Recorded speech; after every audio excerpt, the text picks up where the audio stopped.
Lagi nating kasama ang Panginoon.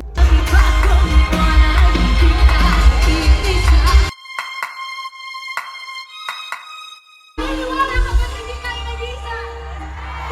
Na palagi natin kasama ang Panginoon? Yung katabi mo na hindi pa naniniwala, sabihin mo, maniwala ka na.